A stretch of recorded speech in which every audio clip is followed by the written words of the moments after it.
দেখুন বন্ধুরা, দুপুরে খাওয়া দাওয়া চলছে। হাঁস মুরগিরা ঠিক মানুষের মতো প্রতিদিন 3 বেলা ওদের খাবার দিতে হয়, সকালে, দুপুরে এবং বিকালবেলা। দেখেন, হ্যাঁ, খাবার দিয়ে পানি দিয়ে ভিডিওটা করার মধ্যেই খাবারগুলো অলরেডি শেষ করে ফেলেছে। আসসালামু আলাইকুম ওয়া রাহমাতুল্লাহি ওয়া বারাকাতুহু। হ্যালো, দেখুন পক্ষ থেকে সাত বাগানের সবাইকে স্বাগতম। বন্ধুরা সবাই কেমন আছেন? আশা করি সবাই ভালো আছেন, আমিও ভালো আছি। বন্ধুরা দেখতে পাচ্ছেন হাঁস মুরগিগুলো দুপুরে খাবার সবাই খাওয়ায় ব্যস্ত আছে। দেখতে পাচ্ছেন এই যে এখানে আমি ডিমের শেডেও যাই, হ্যাঁ, এটা ডিমের শেড করি, এখানে ডিম পারে মুরগি টুরগি, হ্যাঁ। তো দেখেন এই যে খাওয়া দাওয়া সবাই ব্যস্ত আছে।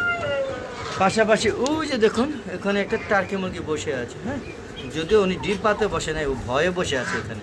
কার ভয়ে? এই যে এই টিকটিগুলো, এরা যা করে ওদের দরে টার্কি মুরগিগুলো সব ভয়ে এই যে চিপায় চাপায় পালা থাকে, অথচ ওদের দেখেন কত বড় বড় শরীর, এই শরীর দিয়ে ওদের সাথে পারে না, ওরা ভয়ে এখানে লুকিয়ে থাকে। তোমাদের আপনারা দেখতে পাচ্ছেন সবাই খাওয়া দাওয়া করছে। আর তিতি মুরগিগুলোর জন্য টার্কি মুরগিগুলো খুব একটা খেতে পারে না, তাই ওদেরকে ছেড়ে নেওয়ার সময় সবগুলোকে মানে নেওয়ার পরে টার্কি মুরগিগুলোকে ছেড়ে দেওয়া হয় এবং ওদেরকে আবার ফিরে ওদের খাওয়ানো হয়। এই হলো অবস্থা। দেখতে পাচ্ছেন আমার রাজের বাচ্চা আনছিলাম 4টা, লাস্ট এর মধ্যে একটা নাই, মানে কি শেষ পর্যায়ে চলে যাবে। কি এলো অবস্থা, এই দেখেন এই যে সাদা হাঁসটা, এটা অভ্যাসটা হলো কবুতরের পানি খাবে। ও আর কোনো পানি খাবে না, ওই কবুতরের পানি ওই মাথা দিয়ে খাবে। একটু দেখেন এই যে তিনটা দেখেন ওর অভ্যাসই এটা, হ্যাঁ।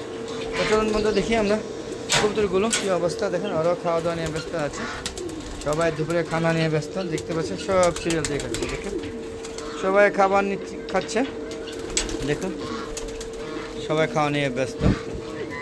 দেখতে পাচ্ছেন ও যে ওখানে আমি ফাইটার মুরগি আইনা রাখছি, ফাইটার মোরগটা, হ্যাঁ, এটা প্রতিবন্ধী হয়ে গেছে। কি ভাইরাস, হয়তো ওকে নিয়ে যেতে পারে না, কিন্তু ওকে প্রতিবন্ধী করে থেকে গিয়েছে। আর অন্য মুরগিগুলো তো সব শেষ, খালি হয়ে গেছে। দেখেন প্রত্যেকটা শেড কিন্তু আমার খালি, মানে কী যে একটা অবস্থা। হয়তো একটা সময় দেখবেন হাঁস মুরগি পালা বন্ধ করে দেবে, শখ আর কত লস দিতে দিতে কি আর শখ থাকে, শখ তখন, হ্যাঁ, অদৃশ্য হয়ে যায়। দেখতে পাচ্ছেন আমার কবুতরগুলো বেশ ভালো আছে মনে করছে, কিন্তু এর অর্ধেক কবুতরই প্রতিদিন যে 2-4টা করে বাজ পাখি নিয়ে যায়, তাহলে কবুতর কি থাকে? তাই কবুতরগুলো সেল করে দেবো। যদি আপনারা কেউ নিতে আগ্রহী থাকেন, একদম সব টোটালি যা আছে লট হিসেবে দিয়ে দিব। যদি আপনারা কেউ নিতে চান তাহলে অবশ্যই আমার সাথে যোগাযোগ করবেন, হ্যাঁ, কমেন্ট বক্সে কমেন্ট করে পাঠাবেন এবং ঠিকানা অ্যাড্রেস দিয়ে দেবো। এসে দাম ধরে একদম যা আছে সব নিয়ে যাবেন। শুধুমাত্র এক জোড়া কবুতর রাখবো শখের হিসাবে, ওই হুমা কবুতরগুলো। হুমা কবুতর অনেক আছে, এর মধ্যে একটা জোড়া রাখবো। আর আপনারা যদি কেউ নিতে চান তাহলে অবশ্যই আমার সাথে যোগাযোগ করবেন।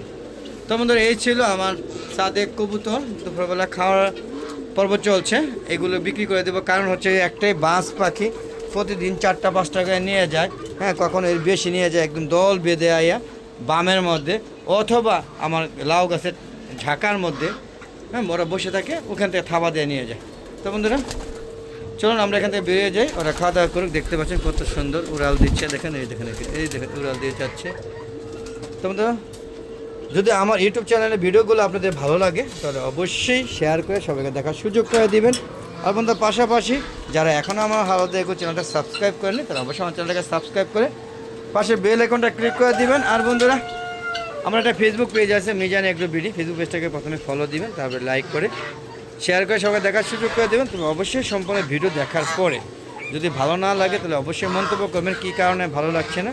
আমি চেষ্টা করব আপনাদের এই মানে আপনাদের কী করবো যে মন্তব্য করবেন সেটা রাখার জন্য। আর যদি না পারে তাহলে তো সরেও জানা দিতে পারবো, তাই না? তবে বন্ধুরা আমি প্রতিটা কমেন্টে উত্তর দিয়ে থাকি, আশা করি আপনি আমার, হ্যাঁ, প্রতিটা কমেন্ট, প্রতিটা ভিডিও দেখে তারপরে কমেন্ট করবেন। তো বন্ধুরা এই ছিল আজকে দুপুরে কর্মযোগ্য। আসলে মনটা বেশি একটা ভালো না, এই যে হাঁসের বাচ্চা মুরগির বাচ্চা যাই আনি না কেন একটা রাখতে পারি না, সবই অসুস্থ হয়ে মারা যায়। এখন আমার কি পুরো ছাদ জুড়ে ভাইরাস বিদ্যমান, ভাইরাসের বসবাস কিনা আমি জানি না, হ্যাঁ। তবে বড় মুরগিগুলো এখন টিকে আছে আমার মতে, কিন্তু নতুন কোনো মুরগি আনলে, নতুন কোনো কবুতর আনলে অথবা আমারই মুরগির ডিম দিয়ে বাচ্চা ফোটালে সেগুলো কোনোভাবেই রাখতে পারছে না। 3 দিন পর্যন্ত সুস্থ থাকে, তারপর আস্তে আস্তে মারা যায়। এই কারণ কি? এটা কি ভাইরাস জন্যই তো না পরিবেশগত সমস্যা? আর এরা তো বেঁচে আছে ঠিকই, তাহলে কি এরা অভ্যস্ত হয়ে গিয়েছে? অবশ্যই কমেন্ট করে জানাবেন বন্ধুরা। আর আপনাদের সুন্দর মতামতের উপর ভিত্তি করে আমি মতামত অপেক্ষায় রইলাম। আর বন্ধুরা ওই যে বললাম কবুতরগুলো সেল করে দিব। আর আমি হয়তো বাড়ির কাজ ধরতে পারি, তো সেই ক্ষেত্রে হয়তো হাঁস মুরগিগুলো বিক্রি করে দিব, তো সেটা আরও পরে।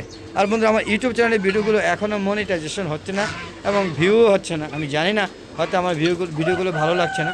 মূলত আমার সাদের কর্মকাণ্ড নিয়ে আমার হালাদা চ্যানেলের ভিডিওগুলো তৈরি করা। আপনারা আশা করি দেখবেন, মন্তব্য করবেন, প্রশ্ন থাকলে প্রশ্ন করবেন, আমি উত্তর দেওয়ার চেষ্টা করবো। আর এরকম সুন্দর সুন্দর ছাদ বাগান করবেন আপনারা, ছাদে সুন্দর সুন্দর গাছগুলো লাগাবেন। দেখেন কত সুন্দর গাছপালা, লাউ গাছ থেকে শুরু করে সব ধরনের গাছ আমার ছাদে বিদ্যমান। আর দেখেন এই দুন্দুল গাছে কত দুন্দুল, হ্যাঁ, বীজ হয়ে বসে আছে।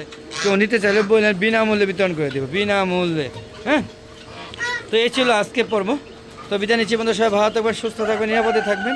আর বেশি বেশি আমার ভিডিওগুলো দেখবেন, লাইক করবেন, শেয়ার করবেন এবং মন্তব্য কমেন্ট করবেন, কমেন্ট। তো বিদায় নিচ্ছি, আসসালামু আলাইকুম ওয়া রাহমাতুল্লাহি ওয়া বারাকাতুহু। বন্ধুরা আবার দেখা হবে নতুন কোনো পর্ব নিয়ে, নতুন কোনো ভিডিও নিয়ে। ততক্ষণে আমার হালাদা চ্যানেলের পাশে থাকুন আর বেশি বেশি আমার ভিডিওগুলো দেখুন। খোদা হাফেজ, বিদায়।